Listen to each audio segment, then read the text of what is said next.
Hi, and welcome back to International Economics. So our topic for today is Burma. And Burma is one of the most fascinating places that I've ever traveled to, and I've traveled all around the world. I want to talk to you about Burma because it's an incredible case study for economists on what not to do if you want to be prosperous.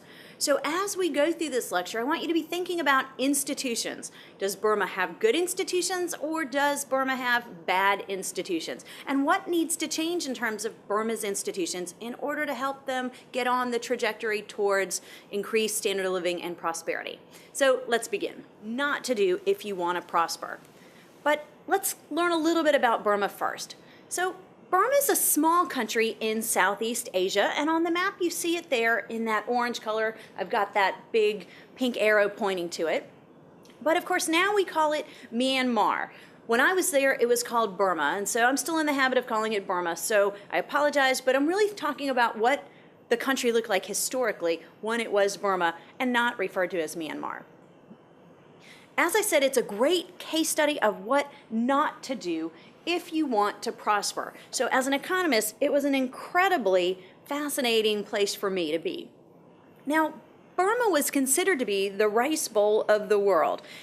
And in fact, it was the leading producer of rice until the 1930s. But if we look at modern times, in 2009, kind of before we started seeing a little bit of transition there, it was just about the poorest country in the world. And it still is one of the poorer countries in the world, but as we're going to talk about, it's made some progress. So it's a great case study of what to do if you don't want to be prosperous. It went from being the rice bowl of the world to being one of the poorest countries of the world. Now, economists would agree that poor institutions are to blame. And of course, we've talked about institutions. You understand what kind of role they play in terms of economic development. Unfortunately, Burma has had none of the institutions that are necessary for prosperity. However, recent changes are indeed positive, and we've seen major political reform in 2011, and now we're starting to see some economic growth in the area. But my goal is to focus on what Burma has looked like historically. And when I say historically, we're not even talking about that long ago.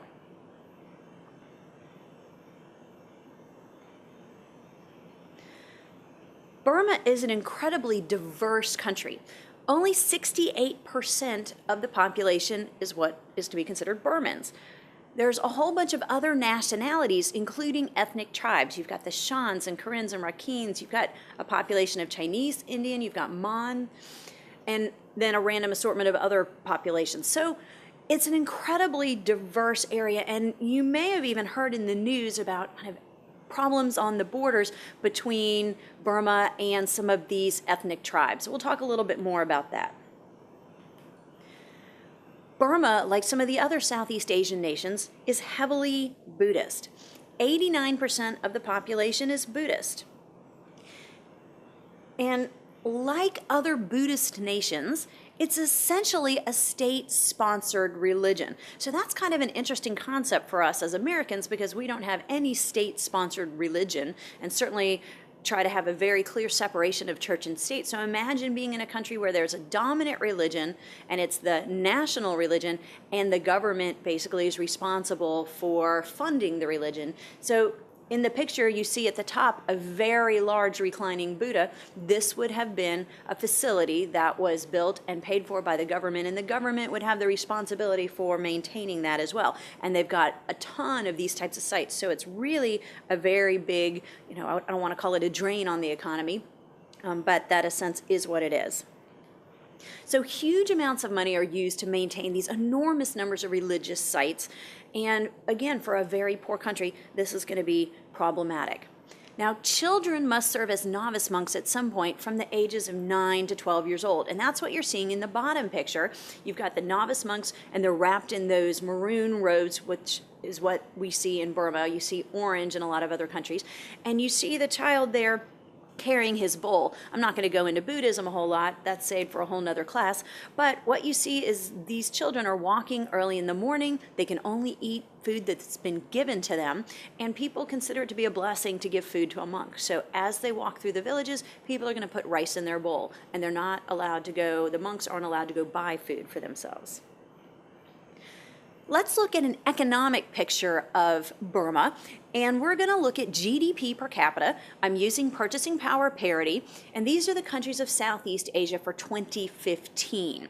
Now, in the very bottom in pink, you see our world average GDP, so our world GDP per capita is 15,800. And you've got some countries that are poorer than Burma. Right now, Cambodia is poorer than Burma. It didn't used to be that way. But Burma now has a GDP per capita of 5,200, which puts it right about at Laos, but slightly under Vietnam and a little under the Philippines. And then you see a pretty big gap with Indonesia and Thailand, Malaysia, Singapore, much wealthier countries, especially Malaysia and Singapore. But as you see in the note in the bottom, in 2009, Burma was poorer than Bangladesh, Haiti, Kenya, Uganda. So we're actually seeing progress being made in Burma, and that's good news. When I was there a number of years ago, its GDP was incredibly low, and there were people definitely living on, $1 to $2 a day. This picture right here helps us see the trends in terms of growth in Southeast Asia. So again, we're looking at GDP per capita, and Burma is there in orange. Well, where do you see the orange line? Way at the bottom, right? Well, if you look all the way to the left, 1820, 1900s, 1930, everyone's basically poor, but Burma's still at the bottom. Then other nations started making progress. Look at Malaysia, look at Thailand. We're seeing significant progress. Finally, kind of Indonesia's come alive. And Burma, the orange line, you're looking at it being flat for a very long time until just recently. We're starting to see this incline. So that's good news.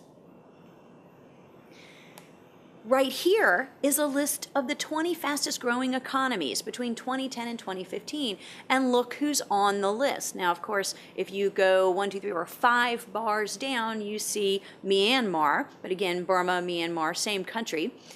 And so all of a sudden, we start seeing growth in Burma, and that's a good thing. But as my note in pink suggests, maybe this is what economists refer to as the theory of low-hanging fruit. And the theory of low-hanging fruit is really a simple idea. It's basically the idea is if you're at the bottom, you have nowhere to go but up. So think about your dorm room. Imagine your dorm room incredibly messy. There's probably some very easy things you could go and do to make your room much cleaner. So let's say you're starting out with your room as messy as it possibly can be. What if you walked into your dorm room and all you did was pick up the clothes on the floor and put them in the laundry basket? My guess is your room is going to look very different. And that one simple task kind of transformed your room. It may not be spotless, but it's going to be so much cleaner. Well, that's the idea of the theory of low-hanging fruit. When you're a very, very poor developing country, any small changes can really have big impacts. Any small infusion of technology, for example, any small changes in institutions, they can have a big effect. Now, would it be as easy for the developed world to grow at these rates? No, because we've already picked all the low-hanging fruit, essentially. So look at who we're seeing in terms of rapid growth. Turkmenistan, Mongolia, Ethiopia, China, Myanmar, Uzbekistan. You get the idea. These are developing countries. Now, one thing that I find very interesting about Burma is that it's really a country of contrast. And these pictures right here are from the famous Shwedagon Pagoda, and it's topped with 8,000 carats of diamonds that are all donated, not bought by the country, and they're not even visible from the ground. So if you look at the left, this is a place you would visit if you were a tourist going to Burma. All tourists are going to go visit the famous Shwedagon Pagoda. This is what you see, the picture on the left. From the ground, it looks like this big gold structure. But way at the very top are all these diamonds. And look at the picture on the far right. There is a 76 carat blue diamond all the way at the very top of that Shwedagon pagoda. Now, I'm pretty sure I learned that it was also donated, but isn't that the most bizarre thing? Yet, right outside of the Shwedagon pagoda when I was there were children, not moms, but children holding babies, begging for money just outside of this structure that is covered in gold and diamond encrusted. So it's a really bizarre place from that perspective. Now, this is what a lot of Burma looks like, and this is actually the Burma that I visited. We were there to check on some kind of seed money for mini microfinance projects in areas that were incredibly depressed. Over 30% of Burma's citizens live below the poverty line. In 2015, this was exactly 32.7%. And again, we've talked about poverty lines. They're hard to estimate, but this is a pretty big population. And so you see the conditions. Their houses are a little dilapidated. It's not clear, the bottom left picture, that they even have a roof that's going to keep out water. In fact, that tarp is probably left from when they had Cyclone Nargis and it was donated, and that's essentially how they're living. However, Burma is a resource-rich country. It has vast hardwood timber, although they're exploiting it and deleting it pretty rapidly. It's got a nice supply of natural gas. It's gotten into mining, specifically for gold. It has fishery reserves. Remember, Burma's got all of that water access. And Burma is a leading source of gems. So it's hard to think of a country so poor, yet they have all these gems. Specifically, they're known for rubies and jade. And each year, the government holds a gem auction. And what it does is raises money for the ruling party. Now, I haven't been able to find anything since 2011, and I'm sure there have been other auctions, but I found that they had record earnings in 2011 at $2.8 billion. And this is for this one annual gem auction. Now, I don't know if since then they've broken that record or if this record still holds, but this is a lot of money. But the problem is that there's no transparency about how the money is to be used. So again, it goes into the government coffers. You're going to learn that the country's been ruled by a military junta, and so it doesn't really trickle down to benefit the average citizen of Burma. Last thing is that we're starting to see increasing oil and gas revenues from Burma. So they're starting to sell oil and gas from this part of the world as well.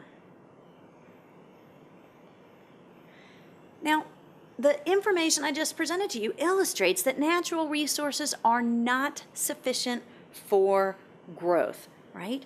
Just because you have them, it doesn't guarantee prosperity. So here's a great example, a country that has a lot of natural resources, some of the most valuable in the world with jade and rubies and oil and natural gas, yet they have been an incredibly poor nation.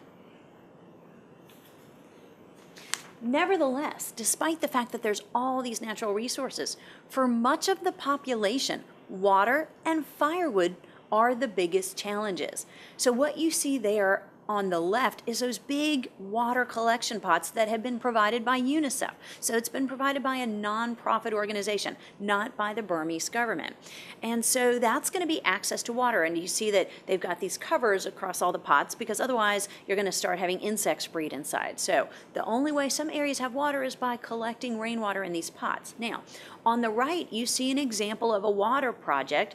This was provided by a German non-governmental organization. And interestingly, while we were there, we saw people walk for 2 miles to get to this water facility. Some would have to walk even farther. There just aren't enough of these. But again, they're not being provided by the Burmese government. Firewood is important for heating and cooking. If you go to live in a family's home in Burma, you're going to find that they run a fire continuously, and that requires a lot of firewood. Well, unfortunately, deforestation has become a big problem in the country, and so collecting firewood has really become challenging. Women are generally in charge of collecting the wood, and it can take all day. So do you see the picture of the woman with the big basket on her back? She will walk possibly 2 hours away to collect firewood and 2 hours back. And notice she's got in her right hand, I've got the red arrow there, that's a Burmese lunchbox. It's basically a set of cylinders that's stacked together. She's going to bring her food for the day because she's going to be gone. On the left you see a bicycle, and it's full of wood, and this is the kind of scene we saw over and over and over again. Now, unfortunately for the country, mass deforestation is taking place, and a lot of this is from government action. So government actions have led to mass deforestation. Why? Because timber is an export. So government has definitely caused some of this mass deforestation because timber is valuable as an export. And so as they export timber to other countries, it's a good source of revenue for the government. Now, interestingly, Burma used to harvest timber using elephants, but that turned out to be a little too slow. Now they're harvesting timber using helicopters because it's much faster. But of course, think about the impact. The faster you can harvest trees, the greater your rate of deforestation is going to be. It's estimated that only about 18% of forests remain in Burma. And this statistic was a few years old, so it may even be less than that now. Hopefully Burma at some point will start doing things to protect its natural environment, but economists point to the developing world as being a big source of environmental concerns. Think about it. When your biggest challenge is water and fire, getting wood for your fire, getting food on your table for your kids, it's hard to really think about the environment. It's hard to think about, 5 years from now. You're living in the day and now because you, on a certain day, may not have enough funds to feed your family. So it's easy to understand why we're seeing this kind of concern in Burma, but it definitely needs to turn around. Now, in rural areas, people heat and cook with open fires that are inside their home. So that tells you part of the reason why they're using so much firewood. And the setup is incredibly primitive. I mean, you can see this on the right. This is basically what we might build outside if we were camping. And this fire is going to be going on all day and all night. And unfortunately, this leads to respiratory problems for the people, and especially the women, because they're the ones that are always over the fire doing the cooking. Of course, this contributes to deforestation as well because they're not using the wood really sustainably. Wood burns very quickly, especially when you put it in an open air fire.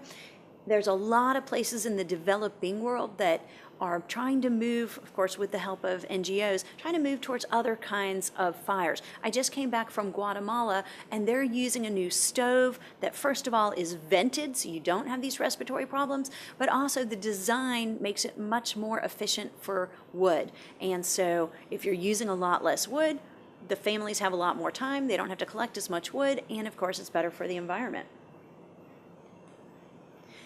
Now, we've already talked about the fact that Burma was the former rice bowl of Asia. So Burma has not always been this unsuccessful.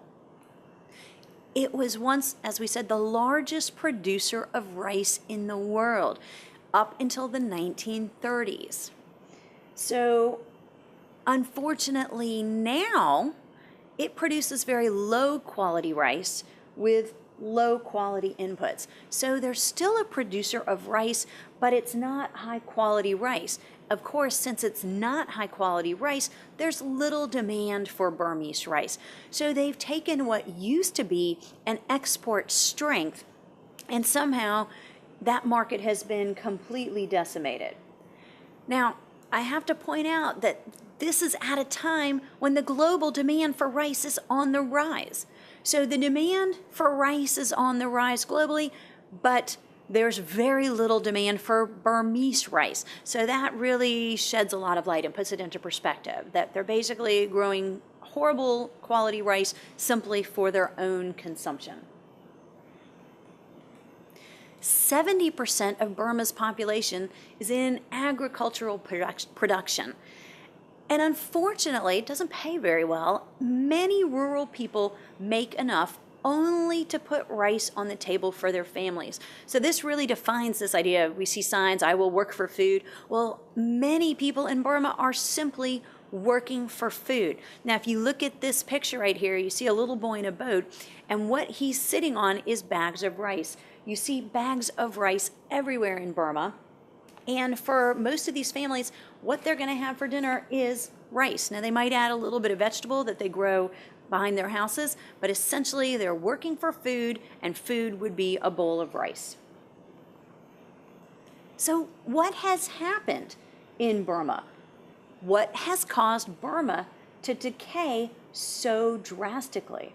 Well, for this, we have to look at some history of the country. So let's take a look at this history.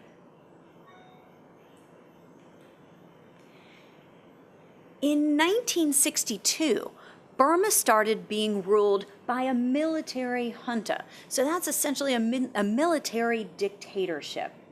Now, General Ne Win led a coup, and he arrested the former Prime Minister U Nu. So the coup was led by Ne Win, and he basically ousted Prime Minister U Nu. Ne Win then became the dictator of Burma. So all of this decay happened under the regime that Ne Win began. Now, the first thing that Ne Win did was suspend the Constitution. So he suspended the Constitution, and then he implemented military rule. So again, drastic change in the leadership, ousting Prime Minister U Nu. Now we see Ne Win as dictator, and he suspends the Constitution.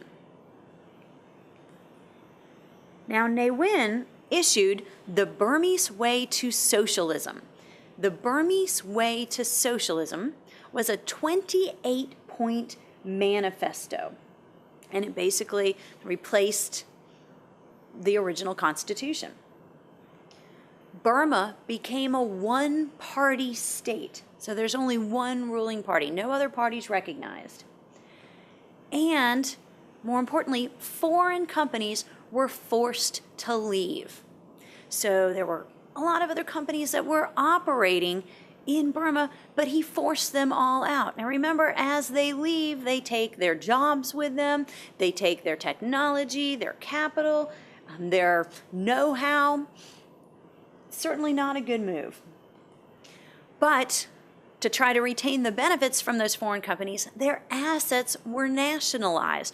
So basically, the country took over all of the assets from these companies. Now, have you heard something like this? Does it sound a little bit like the spread of communism in Eastern Europe? Yeah, it sounds very similar to that process, the idea of nationalizing the companies that were there. But again, these were foreign companies, so all the people fled, the assets were retained. So essentially, all of the assets from these foreign companies were absorbed by the state.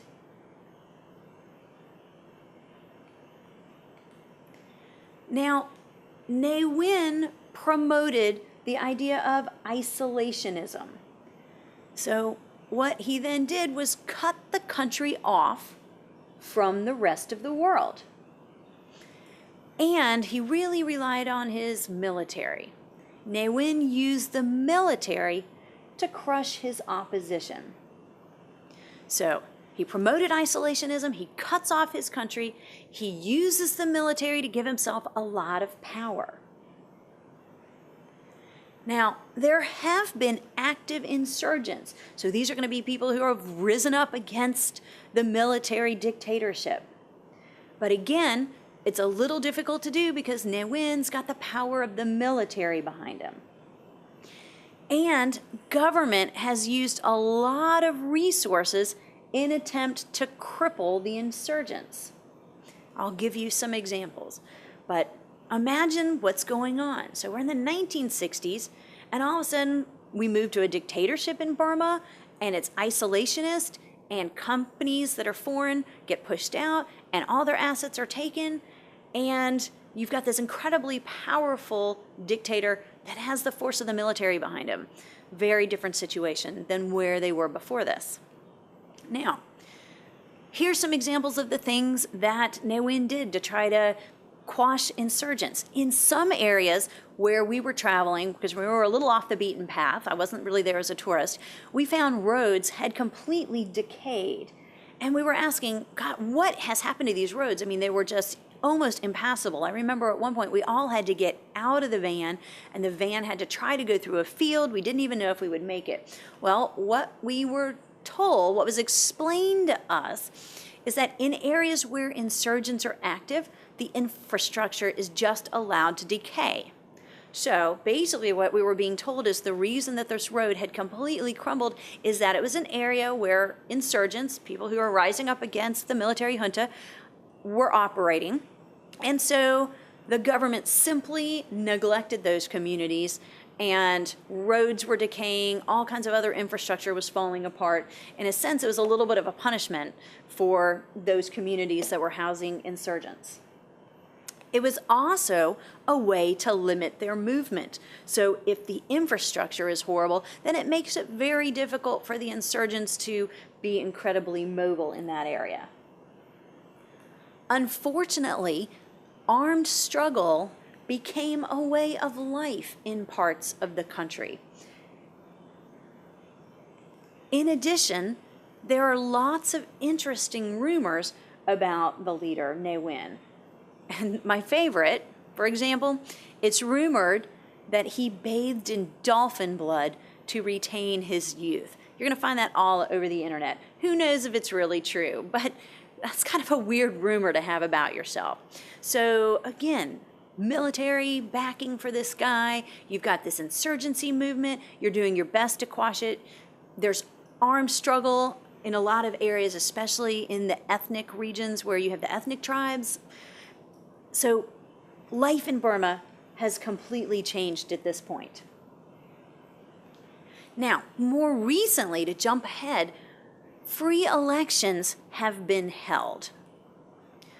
But when the ruling party didn't win, what do you think happened? So the ruling party didn't win, the election results were simply voided. So they said, ha, just kidding, this election didn't count. And then they suspended the election process. When people took to the streets in protest, and imagine how disappointing this would have been because they finally got to participate in what they thought was going to be a free election, only to find out there was really going to be no free election because the results were voided. So when the people took the streets in protest, thousands of people were there, but they were beaten and or put in jail with no due process. Again, the military dictatorship has the power of the military behind it. And so they were sent out there to kind of, contain the protest and started dragging people off, putting people in jail. And of course, due process in the country of Burma just is not going to exist. Now, interestingly, an uprising of monks took place, and it led to thousands of monks being put in jail. Now, that's an incredibly unusual thing. I mean, you think about monks as being incredibly peaceful. If you think about Buddhism, it definitely doesn't seem to me to be consistent with an uprising. But when the monks finally decide that they need to act, that's a sign that things had gotten out of control. Of course, think about what the conditions in a jail in Burma would look like. They're going to be very harsh, abusive treatment. And of course, you can read a lot about these kinds of things on the internet. Burma is definitely considered to be a place where they've had lots of violations of civil liberties. For decades, this military junta has retained its hold on the citizens of Burma. And a lot of it's maybe just through fear, right? Although some favorable changes started in 2011. But Burma has decayed under the decades of military rule. Again, from being the rice bowl of the country, world rather in 1930 to being one of the poorest countries in the world. So serious decay. The trajectory has been all wrong. Of course, many people have fled the country. So you can find refugee camps in other countries such as Thailand and Bangladesh. In fact, it's estimated that there's 80,000 refugees in Malaysia alone. Now, when I was recently in Thailand, I take a group there every year, we go to a village that's Burmese. Well, it's fairly close to the border. At some point, those families or their ancestors would have crossed the border, trying to probably flee ethnic persecution. We go into a Karen tribe in Thailand. The Karens would have been one of those ethnic tribes where armed conflict was problematic. The government was involved in ethnic cleansing. So it's not surprising that people fled in any direction that they possibly could. Of course, think about the problems that is going to create for countries like Thailand and Malaysia and Bangladesh. Now, Malaysia is a fairly wealthy country. Thailand's doing very well. Bangladesh, not as much. So they have this situation at the borders in all these refugee camps with these people that are currently kind of stateless. And this is still going on. We know that Burma has a record of having atrocious human rights violations. And as I said, ethnic minorities are particularly vulnerable. So this helps you get an idea of what Burma has looked like, what life would be like if you were a citizen of Burma, especially living in maybe a poor rural area. So let's move on to talk about some of the economics, and let's ask the question, what contributes to the lack of prosperity in Burma? And as we've already mentioned, economists point to the importance of institutions, that a country needs to have good institutions to prosper. What institutions do we care about? Well, let's go through a very abbreviated list. We care about things like political freedom, we care about economic freedom, we care about having free markets and access to the global marketplace, so political freedom, economic freedom, access to free markets. We care about efficient use of resources. We care about a strong infrastructure. We care about honest and transparent government. We care about investment in education, remember, human capital. And trade relations, being active in the global marketplace. Now, there's more institutions we could add to the list, but these are probably the most primary ones. Well, unfortunately, Burma has had none of these things. These institutions really have not existed in Burma.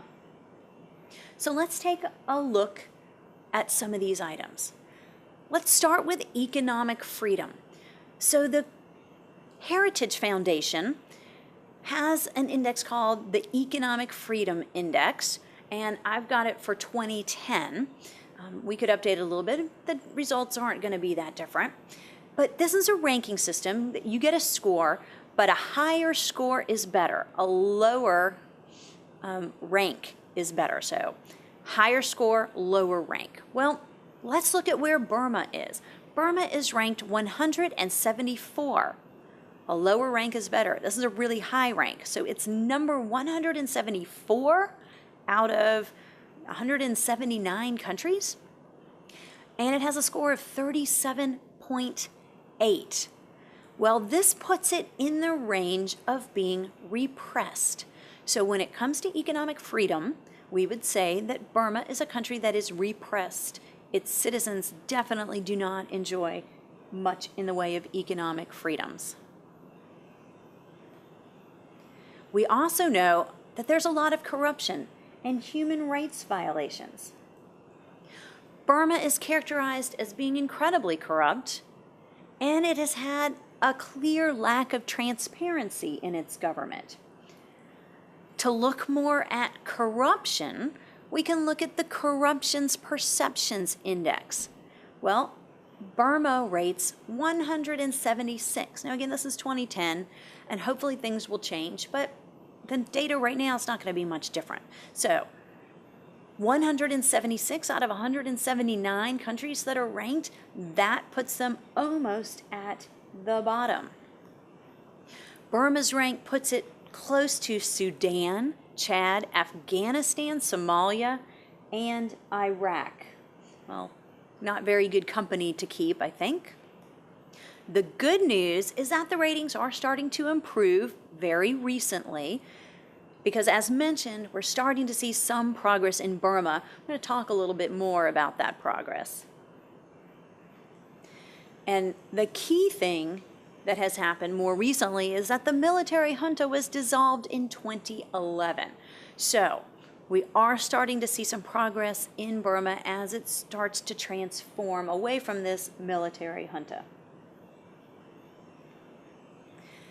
Now, as I've already mentioned, the human rights record in Burma is atrocious, and violations include things like persecution of ethnic minorities. Remember all those ethnic tribes that I showed you in one of the very early slides? We have, lots of reports on torture, sexual violence, especially against women and girls, destruction of ethnic villages, displacing thousands of people. So again, when you want to know why are people leaving the country, going to Thailand, to Bangladesh, to Malaysia, one of the reasons is that, the military junta was coming in and burning down villages, displacing thousands of people. If you have nothing, you might as well try to flee across the border. There's evidence of forced labor, confiscation of land, denial of an education. And I've seen some of this denial of education myself. I've been in communities where even though children are supposed to get an education up to 5th grade, the government just doesn't send any teachers to certain schools. So there might be a school building, but it doesn't operate, leading families to either fend for themselves or their kids just go without an education. We know that Burma has been a country that had absolutely no freedom of speech. So there was a complete lack of freedom of speech. In fact, violations have resulted in the imprisonment of thousands of dissidents. So if you wanted to speak out against the military junta, you did this at extreme risk to yourself. In fact, secret trials have taken place for people with no due process, and they've resulted in decades of imprisonment for activists. So again, if you're going to be a dissident, if you're going to be an activist, you do it at an incredible risk to yourself. Could result in decades of imprisonment with really no due process. Of course, we've already mentioned very harsh conditions for prisoners. The last thing you want to do is end up in a Burmese prison if you can help it. Burma is known for recruitment of child soldiers who are then sent to conflict areas. Interestingly, we don't hear a lot about this in the news. We hear about it for Africa, but we never hear about this for Burma. Let's move on to talk about decision making, because I would characterize Burma as having an incredibly ineffective decision making and process of resource allocation. Many decisions in Burma are made on the advice of spiritual guides and astrologers. That's an interesting thing, and it's okay to have a spiritual guide, but there are huge decisions being made on the basis of astrologers. The leaders in Burma have been very superstitious, and in fact, the pictures you're looking at are us visiting a spirit guide who was the advisor to one very high-ranking government official. And so whatever information she relayed to her government official, he was most likely going to take that to heart and likely act on it. So let me give you some examples of big decisions that were made on the advice of spiritual guides. Well, 1, Burma changed the side of the road it drives on the recommendation of an astrologer who was the spiritual guide to one of the leaders. Now, think about how weird that would be if all of a sudden one day our president said, hey, Americans, instead of driving on the right side of the road, we're now going to drive on the left side of the road. Why? Because my spirit guide said so. Think about the chaos that would ensue. I can't imagine trying to drive on the left side of the road. I know we'd all learn fairly quickly. But the other thing is that the steering wheel is on the wrong side of the car now, which makes it a lot less safe. But again, that's one example. Here's a second one. The dictator Ne Win had banknotes printed in denominations divisible by his lucky number, which was 9. So imagine one day the U.S. government says, hey, instead of having the $5 bill, the $10 bill, the $20 bill, we're going to have the $9 bill, we're going to have the $18 bill, we're going to have the $27 bill, or whatever. Well, all other monies that were not in banks were rendered worthless. Now, if your money was in the bank, they just destroyed the old money and printed the new money, so you were probably okay. But the problem is if your money wasn't in a bank. Well, if you lived in a hill tribe in rural Burma, you were going to be really far from a bank. You lost all of your money because, look at the picture on the right. Where is this guy keeping his money? He's not keeping it in a bank. He could be, 10 hours by foot from the nearest bank. So he's keeping it under his mattress, in a can, somewhere in his hut. And in the rural villages where he lives, that was probably safe. They probably looked out for each other. They probably weren't robbing each other's houses. But all of a sudden, when Ne Win made this decision about changing the banknotes, all of the money that this man would have had hidden in his, can or in his box, all of a sudden it's gone. So this is the idea of remonetization. And so we saw at least one remonetization. Another example, university students started to protest in the capital, which was called Rangoon. Now they call it Yangon. But in Rangoon, the university students started to protest in the capital. So what did the government do? They closed the large universities in the cities.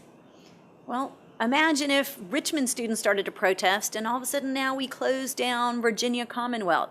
That way the students can't congregate as easily. In their place, the government built smaller universities in really remote areas. Well, so imagine we take all the big universities and we chop them up into small universities. That may not be very efficient. And then we stick them in really strange places in the middle of nowhere. Again, what's the point? We're making it harder for students to organize themselves. But this is an inefficient use of resources. Now, if you look at my pink note, it says that Yangon University was considered one of the best in Southeast Asia before the 1960s. In fact, I found very prestigious universities that had exchange programs with Yangon University.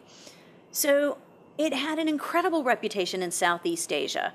And of course now, everything has decayed. On the advice of astrologers, the government moved the capital of Burma from Rangoon, Yangon is the new name, to the remote, secret jungle. They built a compound that they call Naypyidaw, and so you're seeing pictures of Naypyidaw. This is early on in the construction process. So imagine how bizarre that would be. So instead of Richmond being the capital of Virginia, we're going to find some really, really remote jungle area.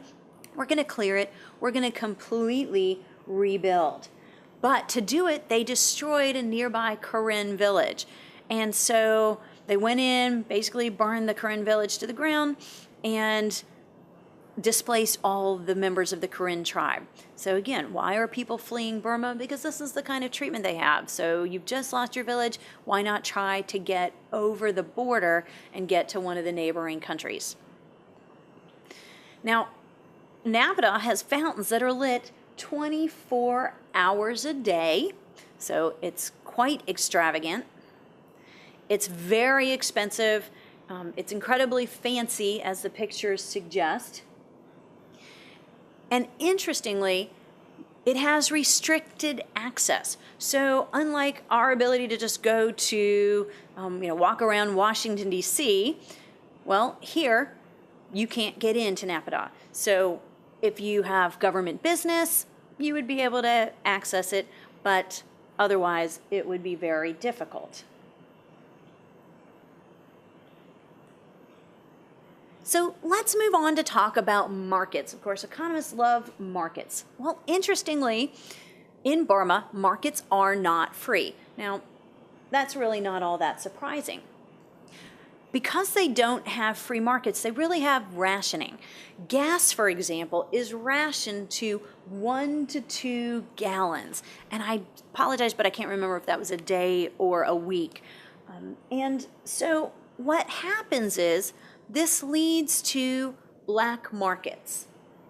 And so, like the gasoline shown here, what you're seeing is the black market for gasoline. And interestingly, as we were driving around, I kept seeing water bottles full of this liquid, and I was thinking, are they selling honey?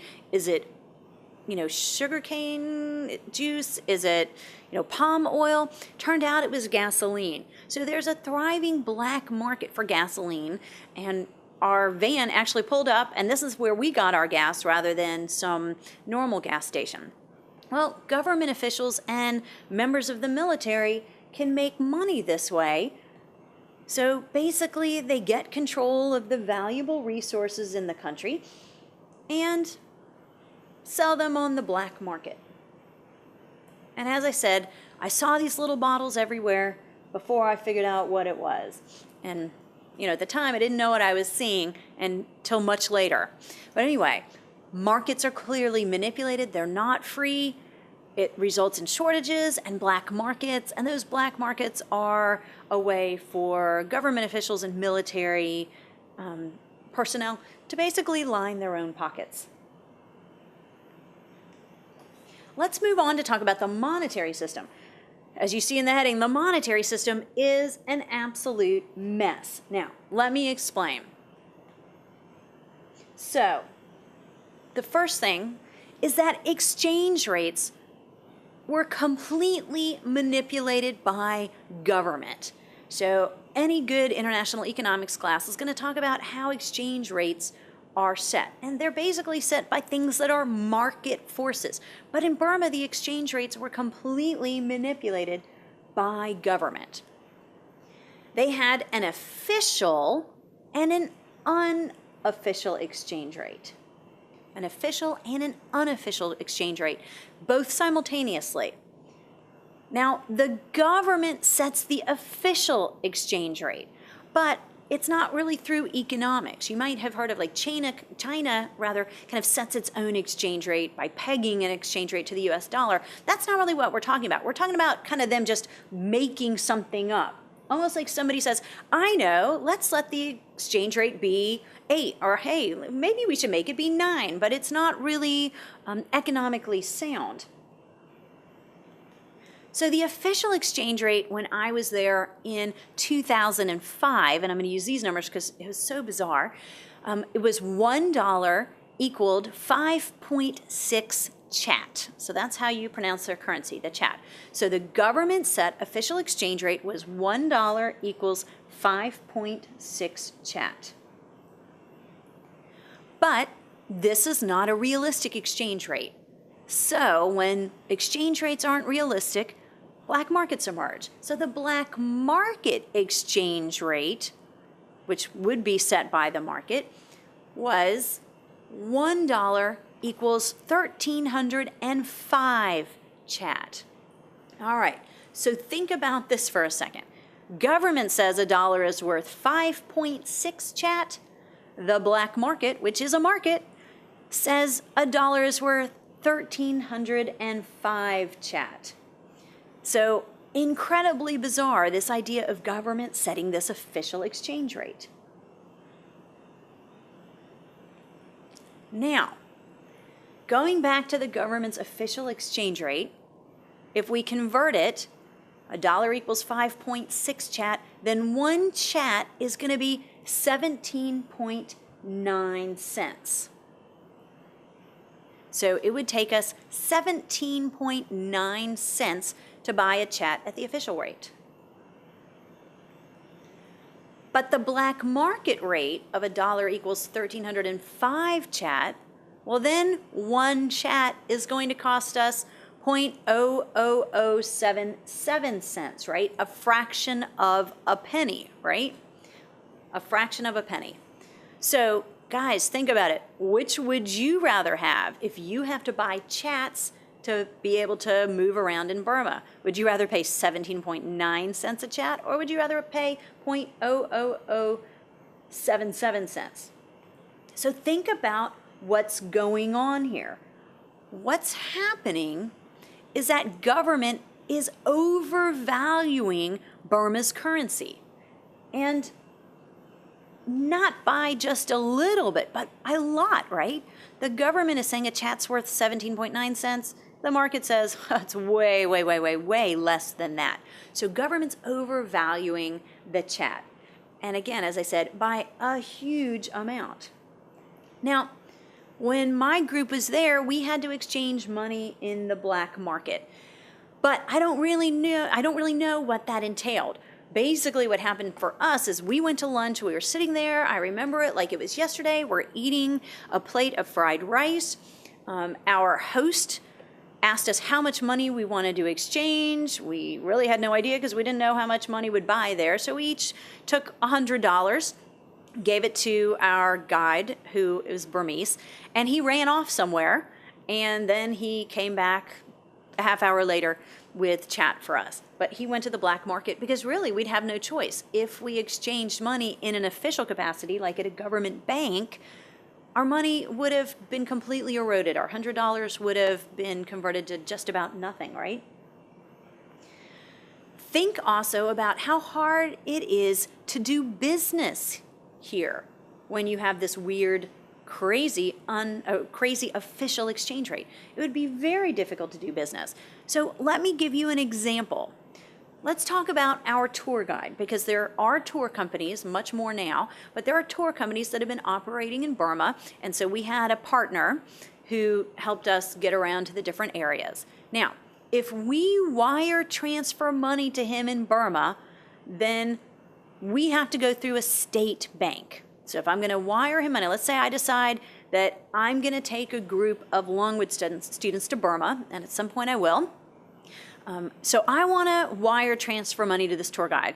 If I wire transfer inside Burma, it's got to go to a state bank. But if it goes to a state bank, then he's going to get that low exchange rate. So let's say I want to wire him $1,000. Well, that $1,000 would turn into only 5,600 chat, which is very little. And why is that? Again, because it would have been the official exchange rate that prevailed here. So instead, to try to get around this, the guide keeps an account in Thailand, and that's where the money is deposited. So we would have to wire the money to Thailand in order for him to get it. And so that's what my group had to do in 2005. We wired the money to Thailand. But then he has to go to Thailand to get it, because again, he can't just wire transfer the money from Thailand to Burma, because then it goes through a state bank and he gets that horrible exchange rate. So then he takes his Thai money, which is the baht, and he exchanges it in the black market. So if he goes to the black market, now his $1,000 turns into 1.3 million chat. So again, does he really have any choice? 5,600 chat under the official exchange rate, or 1.3 million chat under the unofficial exchange rate? It's clearly obvious what he has to do.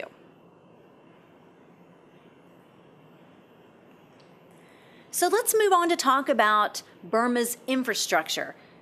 Burma feels like being back in the 1800s. So take a look at these pictures here. You see that roads are often very primitive. They're just dirt roads. And in fact, we went to visit a hill tribe community. We had to walk for a whole day. It was about 12 miles on these kinds of roads. Well, in fact, most of the time, we didn't even have roads like this. It would have been just a dirt path. In a lot of places, there was no way to even get past. Of course, it's really hard to use these after rain. We actually had to leave the hill tribe during the rain, and these roads, it was like red clay, and I felt like I had 5 pounds on each one of my shoes, and I probably did, and you'd slip and you'd slide and you'd fall in the mud, and it was about the dirtiest and messiest I've ever been. And of course, ox cart, very common in the rural areas because you can't afford cars, you can't afford motorcycles, and you're not going to have very easy ways to navigate them on a lot of these paths anyway. And so you're there getting passed by ox carts. It definitely feels like the 1800s. And as we said, rural infrastructure is very, very weak. So villagers would travel for many miles to get to a market. If you lived in the hill tribe area, there's not going to be any markets right by you. And so if you need to get to market, for example, if you're selling something, you're going to have an incredibly long walk. So as I said, our walk to the hill tribe that we lived with was 10 to 12 miles. And there were no roads that were navigable at all by a vehicle. So you're going to basically be doing this on foot. So what we had to do is walk on dirt paths, just like what you're seeing for these two elderly gentlemen. And of course, very dirty roads, they're basically dirt and they're eroding. And as we said, when it rains, they're incredibly messy. So one thing I want you to think about is imagine being handicapped in this country. Well, it's not unique to Burma, but a lot of the developing world just doesn't have an infrastructure that can accommodate being handicapped. Being handicapped in most of the developing world is incredibly challenging. So if you were a member of a hill tribe and you were incapacitated in some way, it would be incredibly difficult for you. Now, speaking of infrastructure, here's road construction. And of course, it looks a little different than how we build a road. It's an incredibly slow process. What we're seeing here is that people are breaking rocks by hand, and then they're hauling them and then laying them by hand.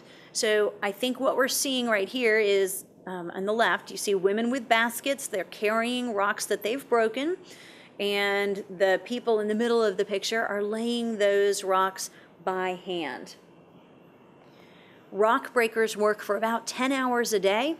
They earn about $1.50 a day. So again, when we think about things like absolute poverty, living below $2 a day would probably be considered absolute poverty in a lot of countries. Right here we see something that's a little bit more sophisticated. This is actually the house where I lived, and this is their rainwater collection system. So standard of living is a little bit higher than what we've seen in some of the other pictures. And so they basically are collecting the rainwater in a guttering system, and it then goes down to this tank. But they don't have any kind of indoor plumbing or electricity. If you look on the right, you see the Asian style squatty potty outhouse. There's no waste collection system. And I have no idea exactly how far the pipe would go, but essentially there's a pipe connected to this toilet and it's just running it into some kind of channel somewhere. It's not being collected in any way. Of course, the students that were with me at the time forgot that you can't just stick toilet paper down there because there's no running water, and they stopped up this Asian-style squatty potty. Now, this is a medical clinic that was right next to our house in the Hill Tribe area, but it's never open because there's no medicine available. And so I think this might be a government project, or maybe it was a government NGO partnership, but no medicine available, and so there's really no need for it anymore. Unfortunately, in Burma, HIV and AIDS has become a problem there, and there's going to be little opportunity from treatment. Even worse is that they have death from malaria and other waterborne diseases. It's too prevalent. Guys, in today's day and age, nobody should die from malaria and these kinds of waterborne diseases. They're very, very treatable, but you have to have some medical resources. Now, this is a typical store in a rural village. So we visited 3 hill tribes and spent the night in 3 hill tribes, and this is one of them, and this is where they would do their shopping. Now, of course, remember, they can go to the big markets. There's some big markets that might happen once a week, but you're talking about an incredibly long walk. Maybe you do that every other week, but you're going to get anything else you need at this little store. Now, this is a bigger market in a city. So as I said, when you need to go to a big market, they're going to be available. And so here's an example. And interestingly, these have turned into night markets. And night markets have emerged because many people must use their day's wages to purchase food for that night. Remember, we talked about that they're literally working for food. So you take your wages for the day and you're going to the market to put food on the table for that very night. And for that reason, these markets have evolved into being, instead of morning markets, being open much later, because that's when the people are going to show up. So let's talk about the idea of property rights. Property rights is an important institution that you need to be able to have ownership of property and also know that your property is secure. Now, in Burma, some people do own property, but private property rights do not exist the way they do in our country. So you can own property, but they don't really have private property rights like we do in the United States. Unfortunately, government can seize your property at any time with no compensation and with no due process. So you can own property, but it's certainly not very secure. Your property's always going to be at risk. Now, your land is going to be at greater risk if it's forested land. Remember, why would the government want forested land? Because they want timber. Remember, government is harvesting timber, it's exporting it, and that's a source of money for the government. So it has been the case in Burma that if your land had a lot of trees on it, well, your land is more likely to be taken over. Now, this creates really bad incentives for you as a landowner. What are you going to do? The smart thing to do would be to cut down all your trees. But that's not good for the environment. However, out of self-preservation, you wouldn't really have any choice. So people were destroying their own forests before the government found their land, worthy of seizing. So none of this is good. You want people to have secure property rights.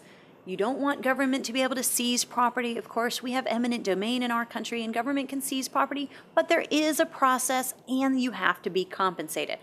There's nothing that gives me the incentive to cut down all my trees unless maybe I'm worried about the red-cockaded woodpecker, which is an endangered species, taking up residence. Maybe then I want to cut down my trees. But other than that, I can leave my trees standing and I don't have to worry about government taking my land because they want my timber. Communication is another very important part of the infrastructure in a country. In Burma, communication has been very limited.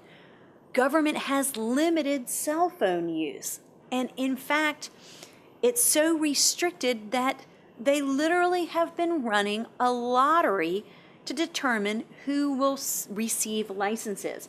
So could you imagine all of you college students, everyone's going to put their name in the hat, and I'm going to draw 10 names today, and you're the ones that get to get a license for the cell phone. And if you didn't get your name called, you don't get a cell phone. Could you imagine such a thing? Now, if you're selected in this lottery, the cost, we're told by the guide that took us around, was about $1,000 for registration. Now, guys, this is back in 2005, he's telling me this, $1,000 for registration of your cell phone. That's a huge amount of money. For some people, that's going to be more than they make in a year. So, of course, this creates a black market because everyone needs a cell phone. There's not a whole lot of landlines. So if you want to get your cell phone through the black market, the price is going to be double. So as you can imagine, cell phone use has been very low in Burma. Now again, we're talking historically, and in the last few years we've seen changes. So all of this is changing, but this is where we were just a few years ago. And internet access was also very limited. Again, I was there in 2005, and it wasn't that easy to find a place to access the internet. They had a little bit of it, and finally in one small city we found an internet cafe, and they're very, very few and far between, and then of course restricted access to certain websites. But I was, I think, able to get an email home to my family to let them know that I'm okay. Education in Burma. There is public education provided by government, but it's only up to 5th grade. Beyond 5th grade, families must pay for private schools. In some areas, government doesn't even send teachers. So even though you're supposed to get a free public education up to grade 5, that isn't always happening. So in this case, families have to set up their own schools, and they have to pay for the schools themselves. And I'm talking about even grades 1 through 5. So if government's not going to send you teachers, you really have no recourse. Set up your own schools, pay out of your own pocket. You do have some ability to send kids to boarding schools there, which on Burmese standards is expensive, and they can be very far away. The price is about $250 to $500 per student, which is really very little on our standards, but very expensive for people that are in the rural area of Burma. Now think about it, who would most need a boarding school? Those people whose areas don't have any schools. So you're talking about rural areas. People in the rural areas don't make that much money. And so it's very difficult to send kids to school. But this organization that I am part of, we fund kids to go to school. So every year I've been paying to help Burmese females go to school. And they have to go to boarding school really far away from their villages. Now, higher education in Burma is usually going to be for males instead of females. You know, again, if you're a family and you can only send one child to school, your daughter's going to go off and get married. Your son is the one that needs to make a living. So it definitely has that kind of male dominant culture. So you're going to send your son to school and not your females. And that's why I'm helping to send females to school in the hill tribes. A lot of people say that if you educate a girl, she'll come back to the village and possibly teach. And so that's the importance of getting education for girls in hill tribes. Hopefully we can create a supply of teachers. Of course, if you go into most of these schools, they're going to have a shortage of school supplies. So even though we might see some government-operated schools, we're not going to see, everything that they need really to produce a really high-quality education. Now, the school facilities themselves, where there are schools, are fairly nice. Here you see 2 examples of schools, and both of them have the very traditional blue and white striped railing. And so that usually tells you that you're looking at a school. And so this one is on Lake Inle, and it's a higher income area, so it's not surprising that they have a fairly nice building. And this right here is a Burmese school bus on Lake Inle. The kids are going to take the boat across the lake in order to get to school. Even little bitty kids are taking boats everywhere by themselves. Now, this is a school in a hill tribe village in the Delta region. So this was, I think, a Mon tribe, might be Karen, I can't remember. But anyway, they built themselves a very nice little school building. Here it is, the inside of it. And as you see, it's a very simple facility. It has very limited electricity, but this is way, way, way above average. So the average school definitely does not look like this in Burma. They were incredibly proud of this building, and they should be. But again, this was built by the community, not the government. Now, this right here is more typical. You see a cinder block building. It's basically not going to be finished on the inside. It's not really on the inside going to look like the school we just saw. Empty cinder block buildings, basically a shell building. And what you see right there, those paddles, they kind of look like our fraternity and sorority paddles. These are homemade blackboards that replace paper and pencils because they don't have any. As we said, school supplies are almost non-existent, or have been almost non-existent at these rural schools.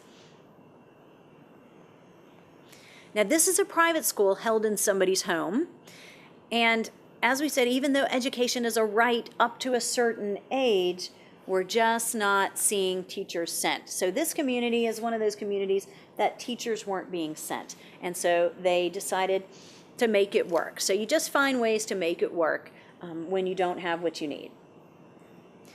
Now, Burma had a huge disaster in May of 2008 with Cyclone Nargis. So disaster struck Burma in 2008.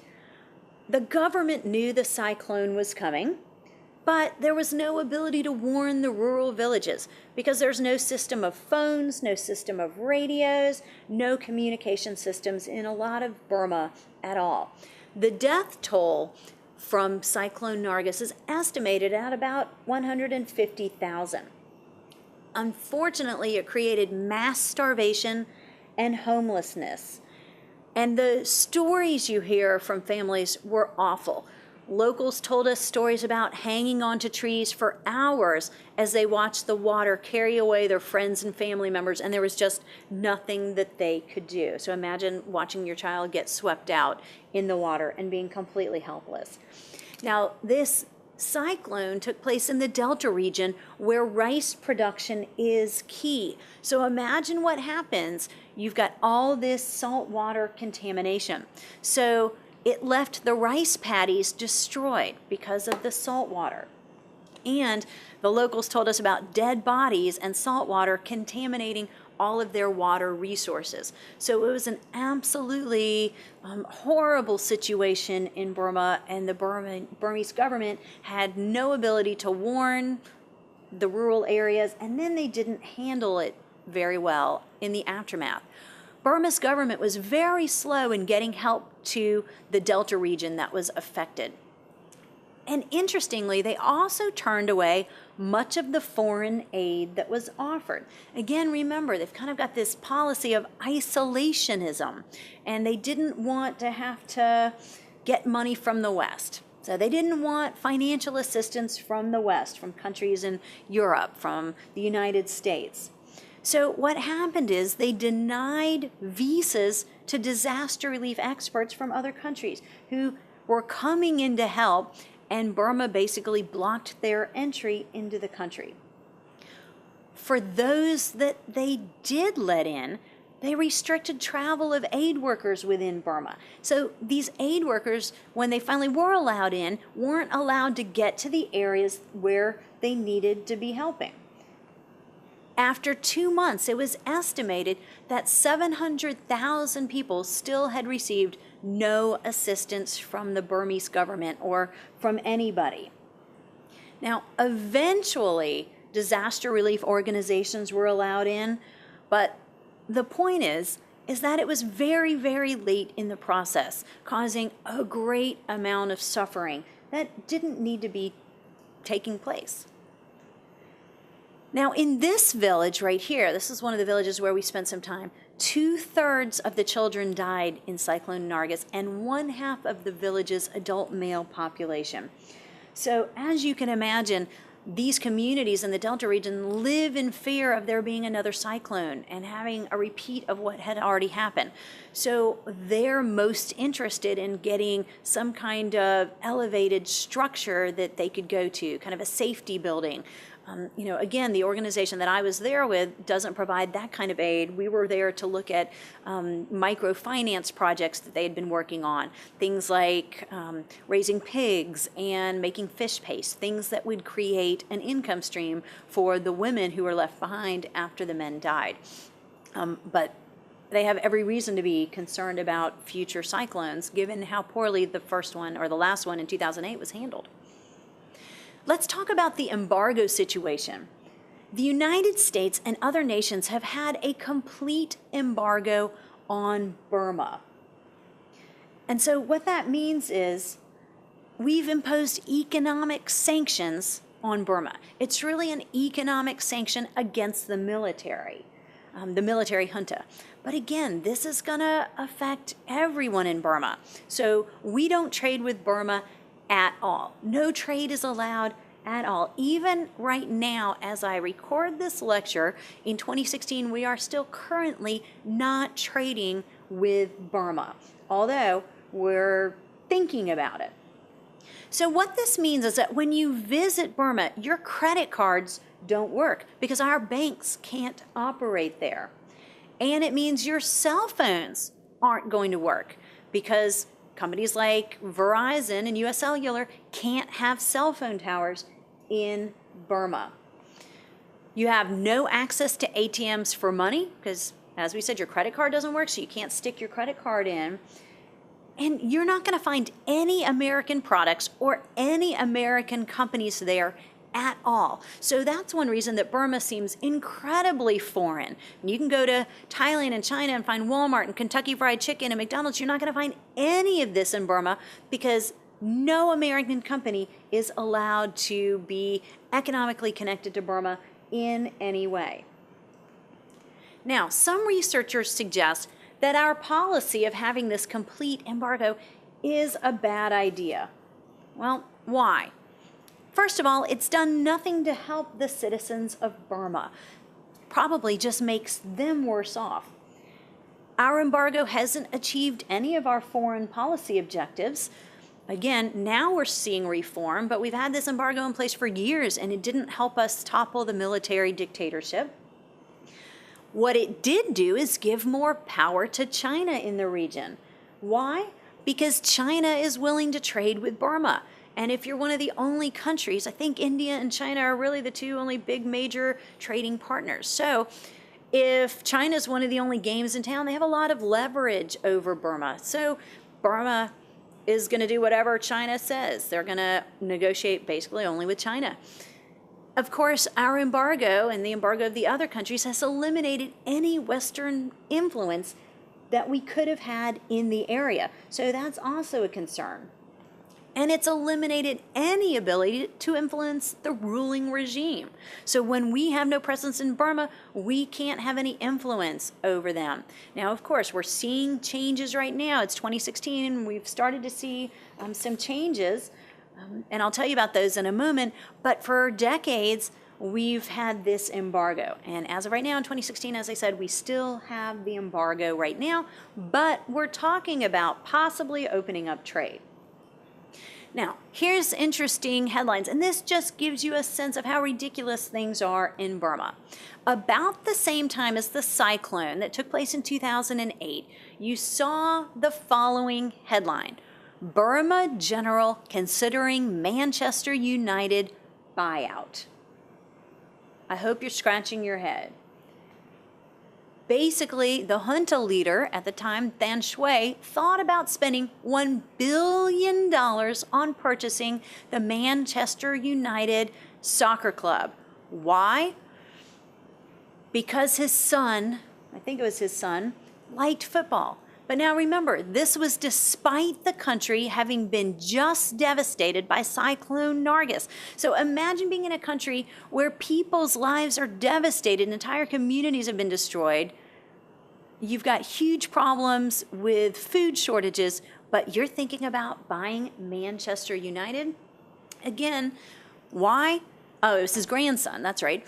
His grandson is a soccer fan, and it was his grandson, I guess, who came up with this idea and encouraged him to do that. Now, fortunately, in the end, the country decided not to do this, and it actually established their own soccer leagues, and that's probably a good thing. But again, just the notion that you would spend money in that way, well, that shows you ineffective decision-making, inefficient use of resources. It's really just an extreme example. So let's talk about recent developments in Burma. And as I said, fortunately, we've seen some recent developments that are very, very good. In 2010, we saw the election of new President Thein Sein. Now, Thein Sein, I think a lot of people expected to be kind of, same party line as before, but he's really done some very innovative things that show that he's a little different, more open-minded, a little more progressive. First of all, he legalized public protest. Remember, in the past, there was no right to freedom of speech. He legalized labor unions, so now workers can organize themselves and give themselves some protection. He released hundreds of political prisoners. He implemented reforms creating a more free press, giving people access to information. And he stopped a highly controversial electric project with China. Remember, in the past, with China being the only game in town, China would have a lot of leverage over Burma. So to stand up to China in this way, well, these are incredibly noteworthy. So this suggests that this new president, much more progressive, much more open-minded. We hope the trend continues. Now, Secretary of State Hillary Clinton visited Burma, and this was the first visit from the United States in over 50 years. Well, relations with the United States, between Burma and the United States, could result. There's kind of talks. They're becoming a little more chummy. It could end trade sanctions, but again, as I said, currently we've chosen to retain them, so I think we've adopted a wait and see strategy, but all signs suggest that we're going to keep looking and that maybe we're open to resuming trade. Again, a relationship with Burma is key. The reforms that we're seeing in Burma may not continue unless economic stimulation comes, and that comes through trade with the West. So remember, a key idea is that access to the global marketplace is key for economic development. If we want Burma to grow and their standard of living to rise and the citizens of Burma to be better off, then trade is one key component of that. Now, Burma's relationship with the West also would decrease the power that China has over Burma. So that's a good thing too. We would remove a lot of the power that China currently has. All of these things, suggest that we're highly optimistic about a future relationship between the United States and Burma. So I'll end with this quote. It says, "I'm cautiously optimistic. This is all just a slight flicker of democracy. But through that flicker, we hope to build and increase it a little and a little more to make democracy burn brightly in Burma." That's a great quote from who's a friend of Aung San Suu Kyi, Nobel Prize winner. So again, think about Burma, think about what you've learned about institutions, what Burma would need to do to transition to a developing, a thriving and developing economy that's showing progress. It's what we're starting to see. And Burma's going to be a really fascinating place for us to keep an eye on. Again, since I've been there, it's particularly of interest to me. And as an economist, I'm very interested and excited to see what's in store for Burma and the beautiful people of Burma. It is just an incredible place. Anyway, let me know if you have any questions, and thank you so much for listening.